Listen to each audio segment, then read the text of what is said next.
What is up, Trailblazers? Welcome back to the channel if you've been here before. My name's Moth, and I'm going to be doing a banner review, kind of a clickbaity title, but it is a genuine question. Are these the best banners we've had so far? Because I was, like I say, watching the 1.3 channel trailer, and I'm quite impressed with not just the 5 stars on offer. Obviously, both Imbibitor Lunae and Xuan are very in-demand characters, just character design and lore-wise, but the 4 stars on offer are all really good pickups too, and it's kind of hard to make that comment sometimes because we only have like so many 4-star characters in the game as it is, so they're already on a pretty continuous cycle. But usually you might be able to spot maybe 1 or 2 4 stars that you could think, oh, they're an easy miss right now for me. But especially looking at both of these banners from a free-to-play perspective, I'm, like I say, really impressed with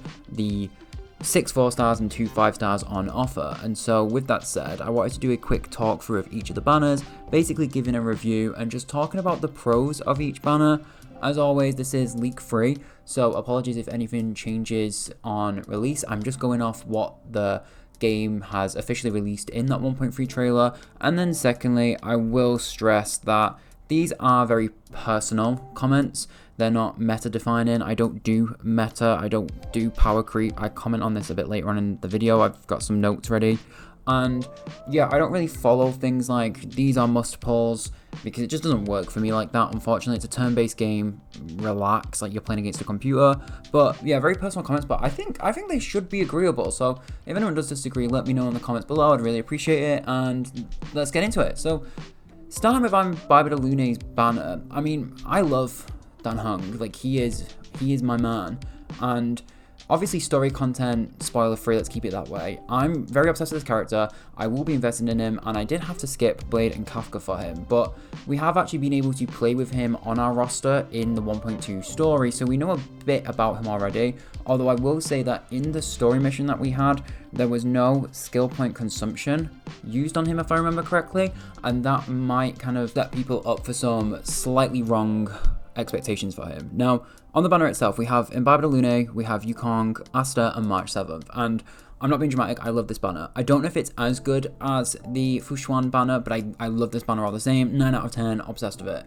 Starting off with Imbibitor Lunae, we have a very, very powerful DPS character. He's Imaginary Element, and he's of the Destruction Path. Now, like I just said a minute ago, he is actually skill point hungry, which is going to be a bit of a shock for people who have not read anything online about him, not watched the 1.3 trailer, and they're just going into this from having had him in your roster on the 1.2 story. He is skill point hungry, potentially using up to 3 skill points per turn, because his skill will actually enhance his basic attack, and it can be enhanced up to 3 times, taking it from single target into AoE, and then into a more powerful AoE with each enhancement. Each enhancement will also give more hits per action, so that's per action, and it will increase the damage dealt per enhancement. Additionally, just to give a quick round-off overview, his talent will boost damage he deals in accordance with the amount of hits per action that you do, so the more enhancements the better. So his kit is designed to force you into using the maximum amount of skill points per turn, but it is worth noting that his ultimate is set to actually offset the kind of cost of the skill points. We'll see how that plays out when he's released, but it is worth flagging. But overall, a new limited 5-star DPS character that has a different function or different role in terms of mechanics to all the other 5-star limited DPSs that we've had so far. Now moving on to the 4-star characters that we're getting. They are all very, very strong support characters for their respective niche. Yukong, she's an amazing character. I actually slept on her for way too long. She functions as a bit of a hybrid support and sub DPS at times because she's got incredible break-in capabilities. She also then, in her main kit role, she boosts your team's attack, and then if you can manage to speed tune her, which basically means that you set her speed in accordance to the DPS that you want to receive her buff, she can actually then time a buff that will increase the DPS's crit rate and crit damage by a significant amount. So as long as you know how to build both her and your DPS correctly in terms of speed, then she can be a very, very powerful support character. Then we have Asta, who is just ridiculous. I will never not praise Asta. She can boost both attack and speed. She has a max flat speed buff. It's like 50 to 53 at max. And then her Eidolon 4 is also going to reduce her quite harsh energy requirements, because ideally with Asta, you want to be spamming your ult a lot. So yeah, it's kind of cool that her Eidolons, they really do increase her usage. They're not necessary, but they do help go a long way. It's not a wasted pickup to get a copy of Asta. Then we have March 7th. She's that single target preservation character. Everybody knows her. She's one of the protagonists in the game. Now, a lot of people do sleep on her in my opinion, but March 7th has the capability to freeze enemies. March can also direct aggro of enemies, and then she can also cleanse a debuff from an ally, as well as if you get her at max Eidolon, so E6, she can also do a form of mini heal to shielded allies. So she actually does have a lot of full package qualities about her, and I actually really like March 7th. So right off the bat, what I do like about Imbibitor Lunae's banner, first of all, is that it's another DPS for people like me who are low spenders, and so I've been very limited on the banners that I can actually pull on. My last DPS pickup was actually Jing Yuan, and if you look at the DPSs that we've had between Seele, Jing Yuan, Blade, Kafka, and now Imbibitor Lunae, we do actually have a nice range of 5-star limited DPS options that make for a good Memory of Chaos split in terms of kind of which two you want to take. Not everybody has every 5-star DPS character, and so if you are now looking at picking up a second DPS character, it's nice that there's a good element split, and they can kind of, it's not complement your current 5-star limited DPS, but it's like a nice alternative option that will function somewhat similarly but also fill a different role. With Imbibitor Lunae as well, he also opens up some fun teams that you might not have been trying before, because you can now start to look at maybe SP efficient characters, like, you know, your Qing Chui's at E2, Tingyun, Luacha if you have him, and then you've also got Arlen, Gapard, Fire MC, and if you've built her for this, there's the Hackerspace Natasha, who is an ult spammer basically. And why this is good is because it makes Imbibitor Lunae quite economically friendly, because a lot of these characters will have already been built to support your other teammates, and so it's good that with Dan Hung IL, you can just kind of slot these in as his, like, you know, slot 2, 3, and 4 to support his kind of max DPS output. You're not looking for new niche characters that help basically build him up. Also, his banner option does open up the potential for a mono imaginary team for people who want a bit of fun. I wouldn't recommend this team personally. It's going to be very, very skill point demanded, but it's nice to know that we now have a strong imaginary DPS, aka being Imbibitor Lunae, Dan Hung, and then we've also got Yukong in support, who's now going to get a lot more usage out of Planetary Rendezvous. You've got a debuffer in the form of Well, who's also, you know, sub DPS, and then you've got a very strong healer at the Watcher. So it's good that, you know, we're actually building out the imaginary element, which is going to give you a nice bit of flexibility if you've managed to pull these characters. Other than just focusing on IL though, I do like this banner because the 3 supports listed, they really are of great value to your account. I feel a lot of people are over March 7th, which is fair enough, but she's in quite taste. I really like her, and I appreciate that if you have Blade or Kafka, she doesn't slot in well with them, which is fine, but overall the ability to pick up Yukong March 7th and Asta Eidolons is crazy good if you are running towards picking up Dan Hung.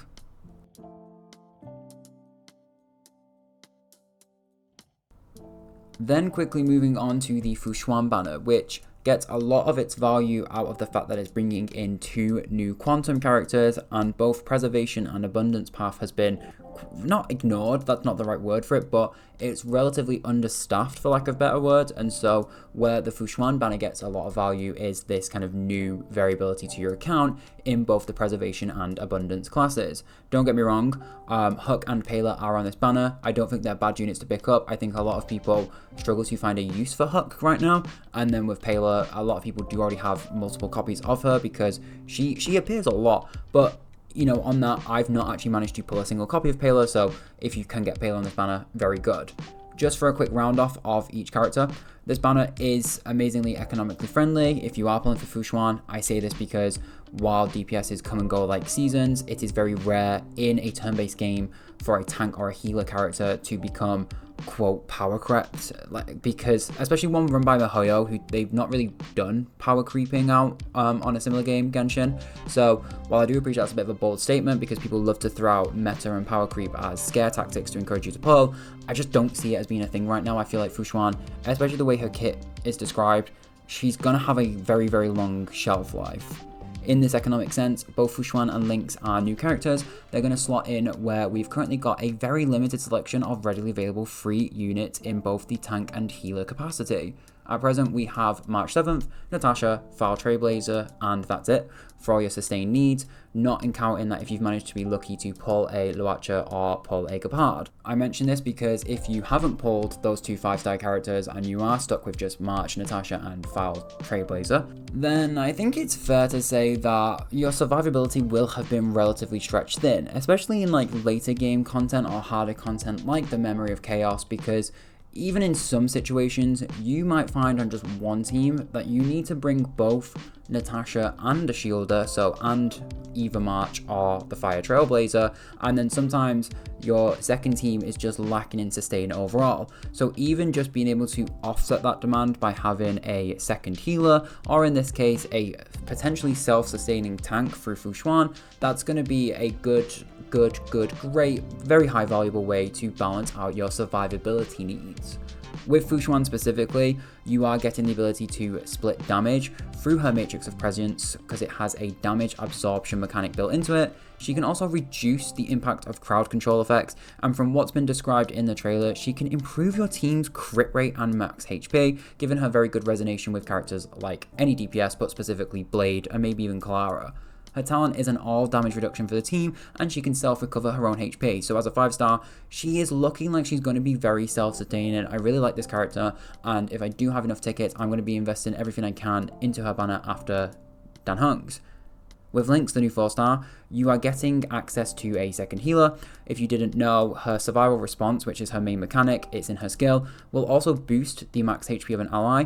And I mean, this is crazy, this is so good, but if the character who receives the heal or the skill is in Destruction or Preservation class, she's also going to draw aggro towards them, which is going to help drive the effectiveness again of characters like Clara and Blade. Her skill and her ult do continuous healing to a single ally, but her technique can actually extend the continuous healing to the entire team. So she reminds me very much of a Natasha, but she has a new element being Quantum and some added peeling mechanics. I really like her, she's very powerful, and she's a much needed second healer. I really like that they've done this character. Then obviously, like I said, there's Pela. She likes to show up on banners, but she shouldn't be slept on. She's a very powerful defense shredder character, and like I say, she's dodged me for months. And Hook's not bad. Hook is a very, very strong character. She gets a lot of value in the fact that there's not many fire damage dealers in the game right now, so she can fill that role as well. So I do like the banner. I think the 4-star split, while it could be better, the 4-star split is still very, very good. Now, I do think the other thing outside of this kind of like economics of the banner, like, you know, it's value for money, yes, but what I do like it is that it's so synergistic if you've pulled on most other banners before this one.